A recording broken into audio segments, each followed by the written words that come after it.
Yeah, I see. You know, it is absolutely packed today. And the thing is, this is an event that runs for several days, and people are descending on this place in force. 175,000 people arriving here, 4,000 or so exhibitors, 10% of whom come from China, and the city of Shenzhen extremely well represented. You've got your large companies like Huawei, you've also got your smaller companies, firms that you and I have probably never heard of, but if you've got a good idea, if you're a startup and you want to be seen, there really is no better place to be this week.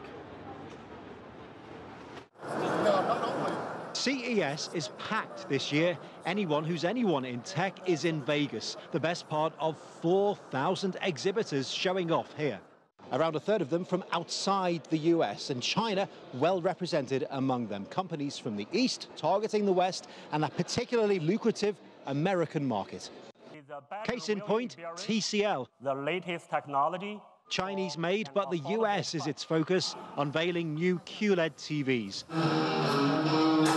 Big news for China's Hisense too. Hisense is one of the biggest consumer electronics manufacturers in the world. Sold 500,000 TVs in the US in just one day last year. Made $1 billion here too. Hisense likes big numbers. How's this one sound? 150 inches for its latest TV offering. American customers, they are aware that most of the product comes from China, and the technology is good, the quality is good. So it's the right time for Chinese company to develop US market. Chinese innovation is getting its chance to show off to American buyers this week, and manufacturers are taking full advantage of this stage. A lot of the Chinese companies are partnering with other companies, offering their services, their products, and making those connections. You know, trade show is very much about making connections with the businesses and the people you need to. Huawei, the world's second largest cell phone manufacturer, still to make a significant dent in the American market, but if any company can take on the likes of Samsung and Apple here, it is them, and they are trying. Because the American consumer tech market is worth $300 billion.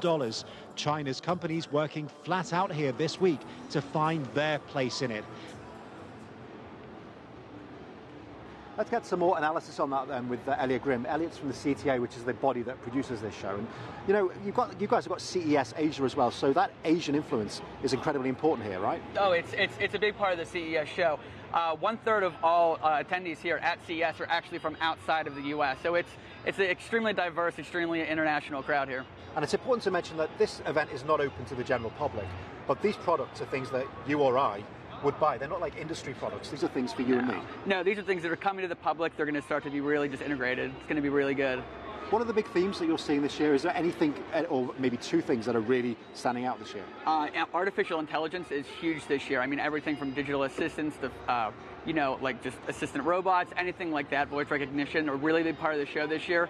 Also, we have the smart cities, which is just showing how cities are changing. They're becoming smarter. They're becoming more just accessible for parking, for travel, for anything. Everything's becoming connected and smarter. It's really great. We just do have to mention the elephant in the room, as it were, and that is because, you know, we've had a lot of talk recently. We saw it at the Golden Globes about the issue of sexual equality, and there was a report that was released a few days ago which mentioned the fact that CES has no major female keynote speakers. I mean, what is CES doing about this, Elliot? So we hear